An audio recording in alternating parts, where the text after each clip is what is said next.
Hi, I'm Kim Walker, Director of the School of Music, and today I want to extend a warm welcome to all of you for the MusicHub event. Each week we're sharing new stories from the faculty and the students, all about what inspired them about music and brought them here to Texas Tech University in the very first place. I hope you'll enjoy these inspired stories at least half as much as I do. Thank you and enjoy.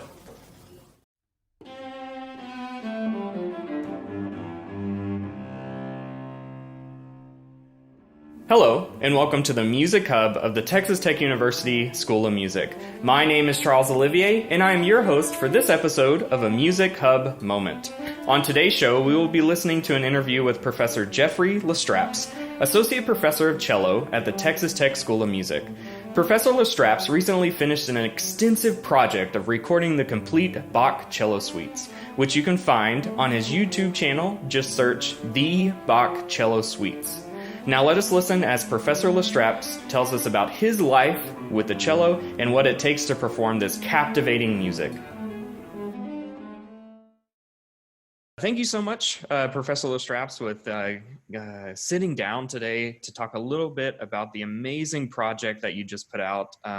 So before we get started, what exactly do you do at the Texas Tech University School of Music? Well, thanks for having me, and thanks for putting these together. These Music Hub events, they're great way for us to communicate and stay in touch. What do I do at Texas Tech? I actually am the Associate Professor of Cello, which means that I teach applied lessons, private lessons to undergraduate and graduate students, one-on-one. I also teach chamber music, and I teach lots of associated courses like various research projects in independent study setting, cello pedagogy, cello literature, those types of things. Okay, so before we start really diving in to those projects and to the project that we're going to be talking a lot about today, what is the cello? And can you give us just a little brief history about the instrument? Well, the cello is part of the violin family, and it's the second largest instrument. So violin, the smallest, viola, second smallest, and then the cello is different because it's not held under the chin. It's actually held between the legs, and we sit down with it. So it's made of wood, just like violins, violas, and basses. We have four strings, just like the others in the family. The first cellos came from sort of a viola da gamba, which actually means leg, and viola da braccio means arm, I believe. And we came from this viola da gamba in about 1550, 1530, 1560. It's debatable, I guess. The Amati family started making what looked like the modern cello. It was refined over time, and different composers put different demands on us. So we had to change some aspects of the instrument. But many of the very, very old instruments from 17th century in particular still exist, and we still play them. My cello, for instance, was made in 1684. So it hasn't changed that much. And my cello was actually cut down in size because when it was made, it actually first had more of a bass function in the music that the composers were writing. Then years later, someone decided that they needed to make more sound and project more, which was a result of the composers writing more demanding music. So they went around and they enlarged a lot of these instruments, not back to the huge bass size that it was, but just a little bit. Like my instrument was enlarged about that much all the way around, perfectly. It probably took one guy 2 years, so you could never afford to do that now. So it's a fascinating history, and it's still evolving. We still do things that make the instrument project more or sing more. There are small adjustments now, usually with the materials used for the various accessories on the instrument, like the tailpiece or the end pin might be carbon fiber. One of the great pedagogues from last century actually carved little holes in the bottom of his bridge feet, thinking that it made a bigger sound. So there are lots of little accessories and little things we do to tweak, but essentially it's stayed about the same since the late 1500s. Wow, what a history. So let's dive into like really why we're here, and that's to talk about this collection of videos, and then this huge video of the full cello suites by Johann Sebastian Bach. So my first question in regards to this is, why Bach? And then more specifically, why this collection of pieces? Fair question. It's quite a big project. I started off several years ago. I had a chance to make my own edition of the Bach suites, my own print edition. And by edition, I didn't change notes or rhythms of the composer. I did a lot of research to see all the various editions or many of the various editions that existed before. And then I put my own markings in them, fingerings and bowings, which, depending on what finger you use and what string you're on, can have different colors and different voicings. The bowings have to be grouped in a certain way that makes sense to perform. And the whole thing becomes an edition. I actually made this edition thinking that it was going to help my teaching, in that I would be able to just hand my student my edition and not have to write things in, and take time in lessons doing that, or have the students write it in, or make photocopies, have copies going all over the place. So then a publisher friend of mine decided to publish it.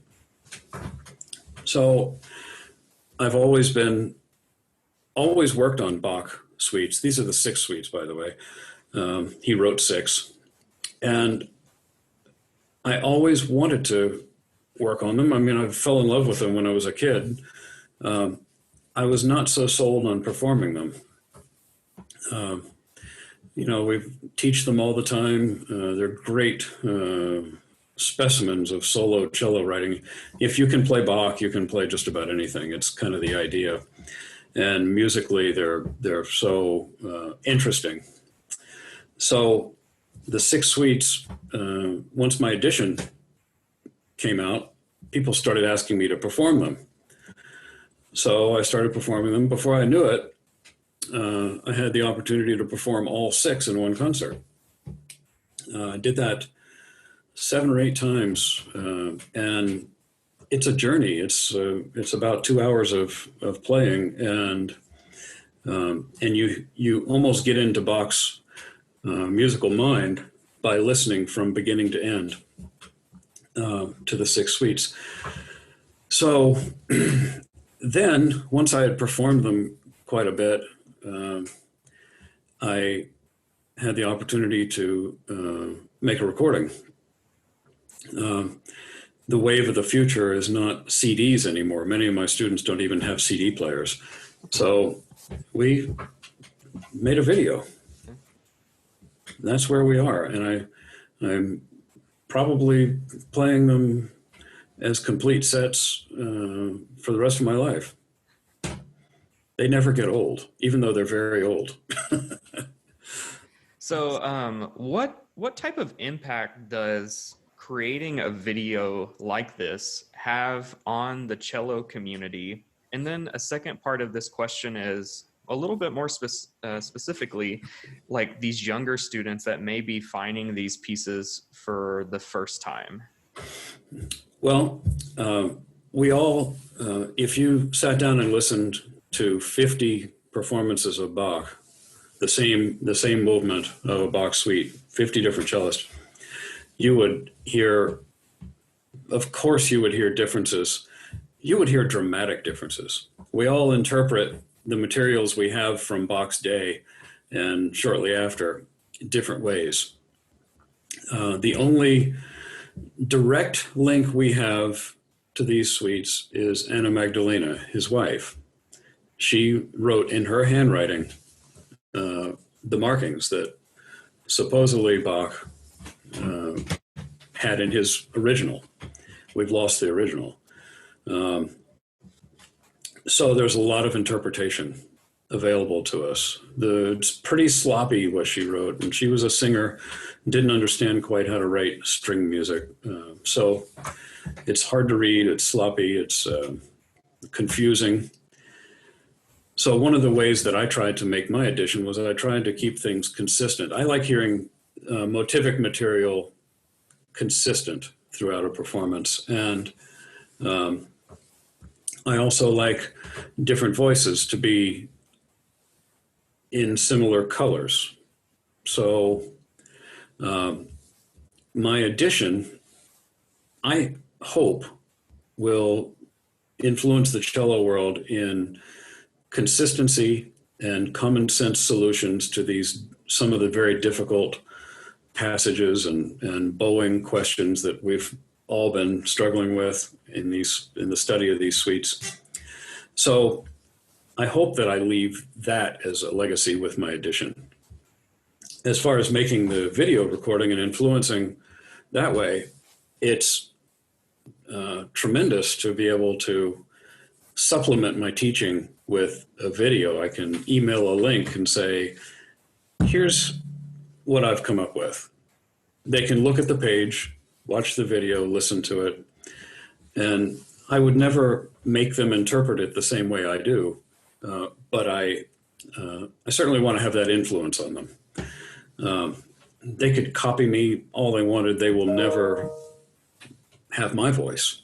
I could copy them all I wanted, and I would never have their voice. So I'm not trying to be overbearing with it, but I do like having the influence towards guiding them towards their decisions. And that's the impact that a young player can go in and click on these videos and learn from that way. And so you touched on it just a little bit in the last answer, but I want to dive just a little bit deeper. So these pieces have been recorded all over the internet, and many people have, studied these pieces throughout their whole career. However, like you were saying, when you play these pieces, you have this unique style, and it's very much your own. So can you tell us a little bit about what your stylistic considerations are, and how do you go about thinking of how you're going to interpret a piece like this, especially one that has such a rich history of various performance practices? Yeah, there's a certain amount of pressure on us when we put Bach out into the world. So there's some accountability, and we have to make choices. When you make a recording or an edition, you have to make choices and stand by them. They may change, but I have a line in my edition that I wrote a little blurb at the beginning, and I said something, I don't remember the exact, but something about this edition is unapologetically influenced by modern techniques. So we can do things on our instruments now that they couldn't do or maybe wouldn't do back then. We have a different shaped bow. We have strings that are made of tungsten and all sorts of fancy metals and composites. So we have all these advantages now. And I try to play in the style. I try to teach them in the style of Bach. But I don't pretend to play them like somebody would have played them in 1730 or 1725. So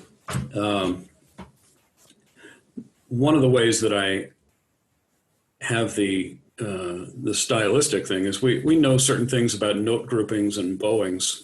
For instance, whenever we have four notes in a row, typically you have to make a choice of playing those with separate bows to make them articulate, each one articulate, or you can do a slur of the first three notes and then the last note separate, or you can do 2 notes slurred, so it becomes a group of 2 and 2. So those are decisions that I've made. Along with those bowings comes the responsibility of understanding the bowing, that a group of 2 and 2 is going to have a sort of a sighing effect. Ta-da, ta-da, right? A group of 3, ta-da-da-pa, is going to have that sort of effect. So, and then we don't want to be changing strings all the time. If you have Bach is very conversational.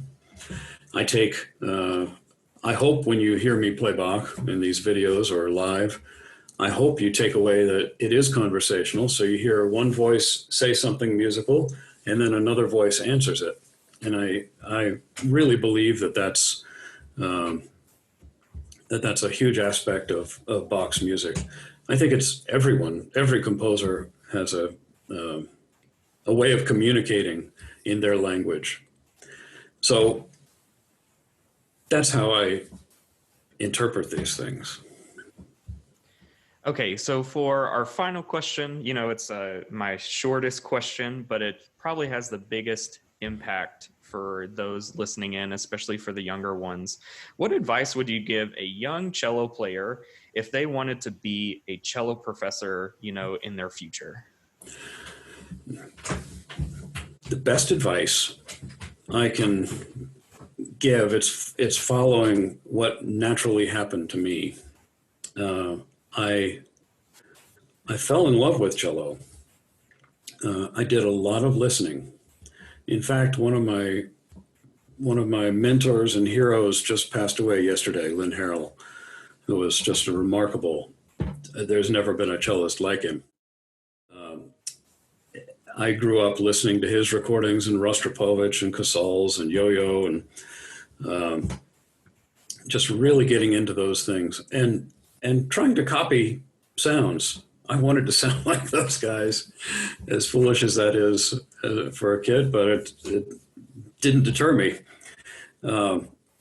And I got deep inside of their sounds and their approaches, the way they shift and the way they change bow and everything else. And later on in life, when I got to know some of them and work with them, it solidified a lot of ideas that I had. So the best advice, practice. Don't play when you're practicing. Practice when you're practicing. If you have a piece that your teacher gives you and it's 3 pages long and it's got all sorts of heavy black notes in it that are very scary, put your timer on. Pick the thorniest looking measure there is. Isolate 6 or 8 of those notes. Make them perfect. You can make them perfect in 2 or 3 minutes, rather than starting at the beginning every day. Go straight to the hardest thing on the music, and isolation of the hard parts. Don't practice what you can already play. Practice what you can't play or can't be consistent with.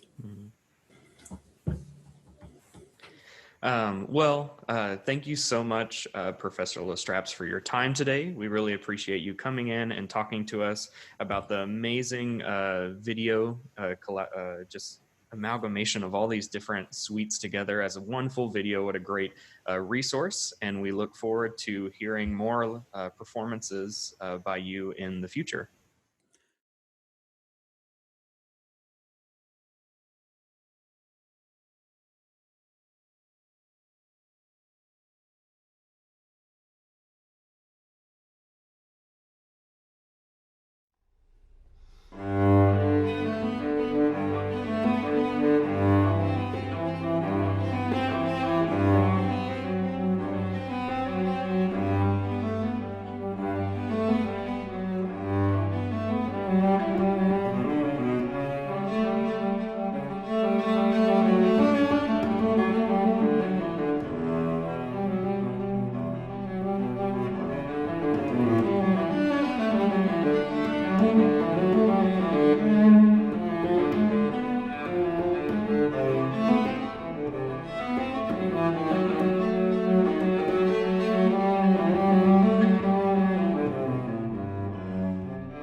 Thank you so much for joining us today. I hope you enjoyed the interview with Professor Lestraps just as much as I did.